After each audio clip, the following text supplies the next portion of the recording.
Comment tu regardes tes vidéos? Avec ou sans le son? Dis-le-moi histoire de savoir si je dois continuer à sous-titrer mes vidéos.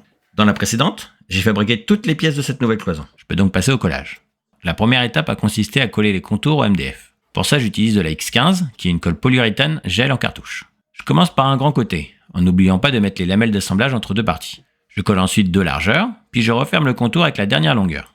Je mets tout en pression avec des serre-joints et j'attends quelques heures que la colle durcisse. La X15 sèche rapidement. J'ai fait mon collage en fin de matinée, et en début d'après-midi, je peux continuer. Ensuite, je m'emplace l'isolant de la cloison. Je profite de celle-ci pour y mettre toutes les chutes qui me restaient des précédentes. Ça évitera de les jeter.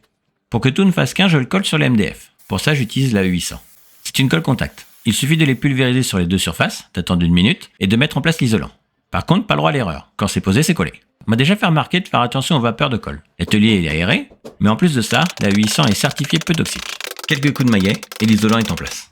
Je referme maintenant la cloison avec le panneau en bois fabriqué dans la précédente vidéo. Pour le collage cette fois, j'utilise la polyuréthane liquide. Comme j'ai un peu trop serré les serre-joints au moment du collage des bords, je dois négocier son placement au maillet.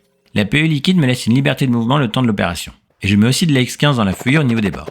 Dans une de mes précédentes vidéos, on m'a demandé pourquoi je m'embêtais à faire une feuillure. Elle m'aide dans ce cas présent à être sûr que tout soit bien en place. Elle me garantit l'espacement entre les bords. Là aussi je mets des serre-joints et quelques heures d'attente. Mais comme on était en fin d'après-midi, les quelques heures étaient plutôt une nuit.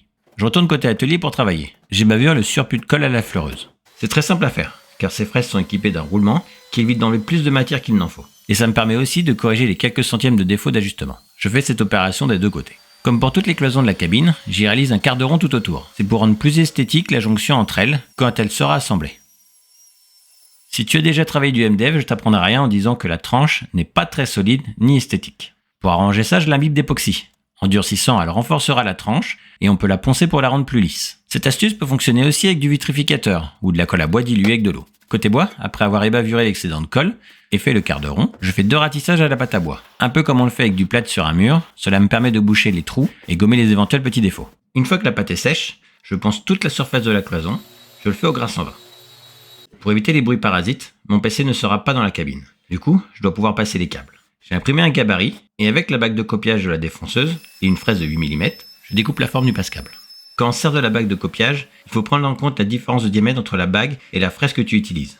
Sinon, le trou que tu fais n'aura pas la bonne taille. Sur ma défonceuse Bosch, la bague est vraiment mal conçue. On doit la visser dans l'espace d'aspiration de la défonceuse, rendant l'aspiration totalement impossible. Du coup, il faut bien penser à se protéger en mettant un masque. Car les poussières du bois peuvent être toxiques, mais celle du MDF est encore pire. Et pour terminer, je colle le passe-câble à la colle polyuréthane. Prochaine étape, les fixations.